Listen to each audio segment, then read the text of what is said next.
नमस्कार दोस्तों, स्वागत है आपका विद्या स्टडी कॉन्सेप्ट में आपके अपने चैनल पर।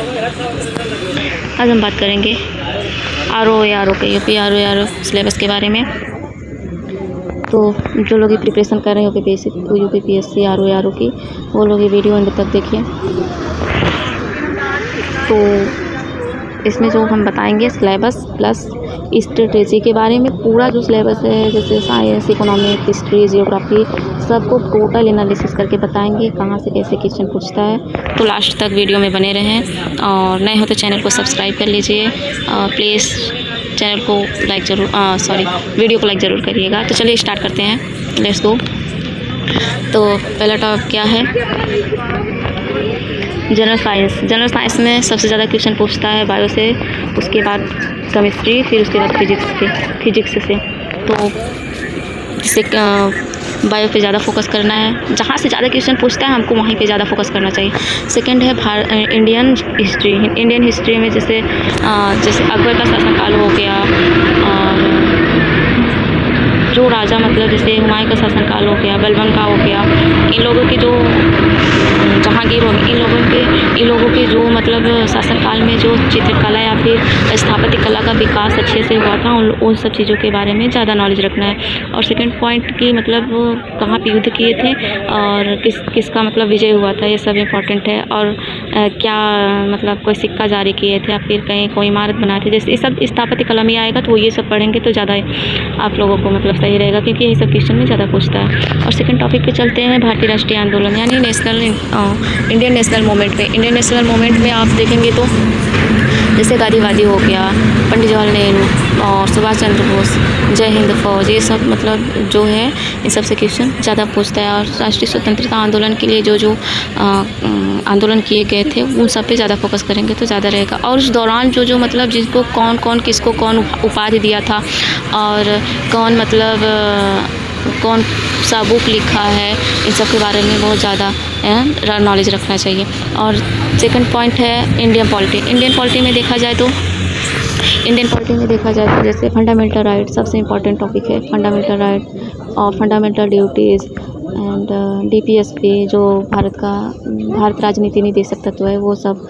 और कुछ आर्टिकल हैं जैसे 42 हो गया, 21 हो गया, संशोधन में जो है 42 संशोधन और 44 संशोधन और 77, ये सब इंपॉर्टेंट टॉपिक्स है, क्योंकि ये सब अगर आप संशोधन थोड़ा पढ़ेंगे तो मतलब देखेंगे तो कई क्वेश्चन संशोधन से ही मिल जाते हैं, कब संशोधन हुआ था। और इसके बाद जैसे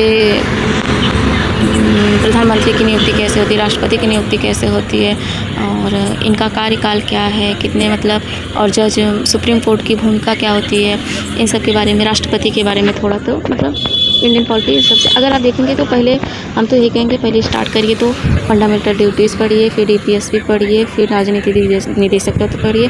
अगर आप मतलब गवर्नेंस के बारे में पढ़ रहे हैं पॉलिटी में तो सबसे पहले प्रेसिडेंट पढ़िए, उसके बाद प्रधानमंत्री के बाद तुरंत मुख्यमंत्री पढ़िए, फिर उसके बाद सुप्रीम कोर्ट को पढ़ रहे हैं तो उसके बाद हाई कोर्ट को पढ़िए। ऐसे मतलब अकॉर्डिंग को पढ़ेंगे तो नॉलेज भी होता है, समझ में भी आता है और कॉन्सेप्चुअल मतलब माइंड में घुसता भी। सेकंड टॉपिक पे इकोनॉमिक्स में जो प्रेजेंट टाइम में जो ई कॉमर्स चल रहा है, इकोनॉमिक्स जैसे जीडीपी हो गया, डब्ल्यूपीआई हो गया, सीपीआई हो गया, इन सब का full form, macro economics and micro economics, इन सब के बारे में नॉलेज रखना है। एंड इंडियन एग्रीकल्चर में जो प्रेजेंट टाइम में स्कीम चल रही है, सरकार क्या मतलब फंडिंग कर रही है एग्रीकल्चर में, सब के बारे में थोड़ा नॉलेज रखना है। और जनसंख्या जो पॉपुलेशन इंडिया की क्या पॉपुलेशन है, यूपी में मतलब यूपी में कितनी जनसंख्या है, देखा जाए तो इंडिया में सबसे ज़्यादा यूपी में जनसंख्या है। इसको रोकथाम कैसे लगाएं और जनसंख्या से मतलब क्या प्रभाव पड़ सकता है, क्या नहीं पड़ सकता है, और पॉपुलेशन से मतलब इन महिलाओं की क्या स्थिति है, ये सब नॉलेज रखना है। और इन्वायरमेंट में देखा जाए तो पोल्यूशन आता है, और जैसे बायोस्फीयर, इन सब बारे में, न्यूट्रिफिकेशन, अरे मतलब इन्वायरमेंट में बहुत से ऐसे टॉपिक है जो अब आप पढ़ेंगे तो पूरा समझ में आएगा। और वर्ल्ड जियोग्राफी में अगर आप पढ़ रहे हैं तो एटलस के हिसाब से पढ़िए ना। अगर आपके पास एटलस है तो मैप के अकॉर्डिंग पढ़ेंगे तो अच्छे से कवर हो जाएगा। मैप के अकॉर्डिंग पढ़ेंगे तो अच्छे से कवर होगा। जैसे अगर कोई जलप्रपात है कहाँ पे है, आप मैप के हिसाब से देखेंगे तो मैप मतलब आप अगर ट्यूशन पढ़ रहे हो तो एनालिटिक तरीके से कभी-कभी बोल सकते हो, लेकिन अगर मैप के अकॉर्डिंग पढ़ोगे तो मैप में थोड़ा मतलब माइंड में घुसा रहता है। माइंड में हमेशा रहता है।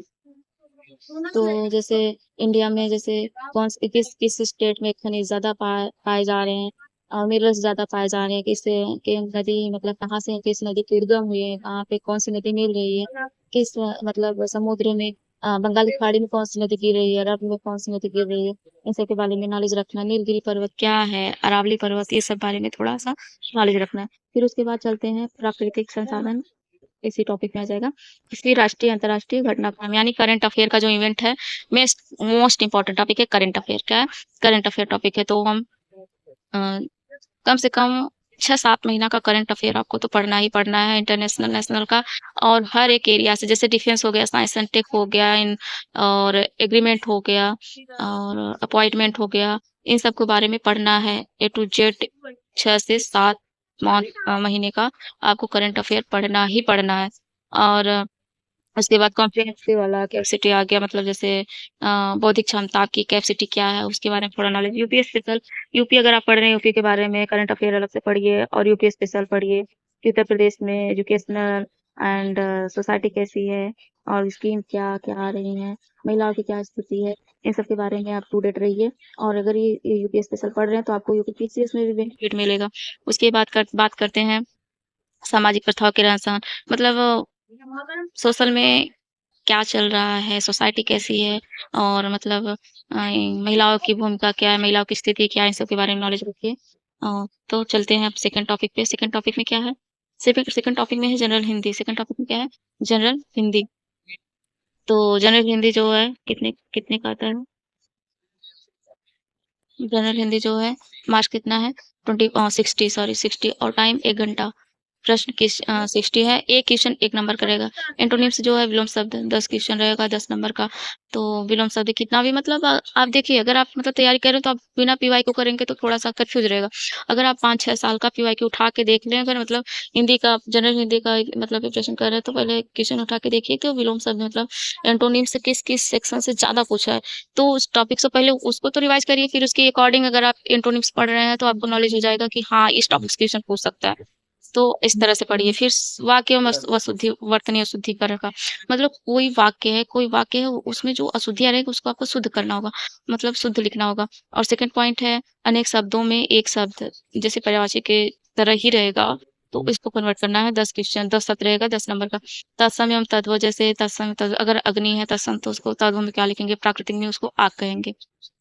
तो इस तरह का क्वेश्चन होता है। विशेष एवं विशेषण जो होता है, विशेष एवं विशेषण, जैसे किसी की विशेषता बतानी हो, उसको विशेषण कहते हैं। जैसे कोई मतलब जैसे कोई अ, वो जैसे एक काला गाय घास चर रहा है, सॉरी, एक काली गाय घास चर रही है, तो वो मतलब क्रिया क्या है? घास चरने की, लेकिन उसकी विशेषता क्या है कि वो काली है। तो इस तरह सा क्वेश्चन आएगा।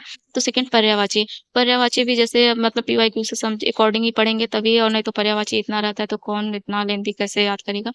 तो इस तरीके से आप करेंगे तो बहुत अच्छा रहेगा। तो आज का वीडियो इतने ही। लास्ट में मैं तो यही बोलूँगी, अगर आप आरओ या आरओ का प्रिपरेशन कर रहे हैं, तो सबसे पहले आप पीवाईक्यू उठाइए और सिलेबस उठाइए, दोनों को साथ के मतलब दोनों को साथ में लेके चलिए। तो अगर आप पढ़ रहे हैं, तो अगर मतलब जीएस फर्स्ट है, तो जीएस फर्स्ट में देखिए किस टाइप का क्वेश्चन पूछा है। जैसे साइंस में अगर किस टाइप का क्वेश्चन पूछा है, किस एरिया से ज़्यादा क्वेश्चन पूछा है, जियोग्राफी में कैसा क्वेश्चन पूछा है, हिस्ट्री में कैसा क्वेश्चन पूछा है, तो आप इसके अकॉर्डिंग तैयारी करेंगे तो आपको मतलब बहुत ज़्यादा हेल्पफुल रहेगा। तो प्लीज़ आज का वीडियो यहीं तक। अगर वीडियो अच्छी लगी तो प्लीज़ सब्सक्राइब ज़रूर कर लीजिएगा, लाइक ज़रूर कर दीजिएगा। तब तक के लिए धन्यवाद, और अगला वीडियो जो चाहिए आप कमेंट में ज़रूर बता दीजिएगा। जय हिंद।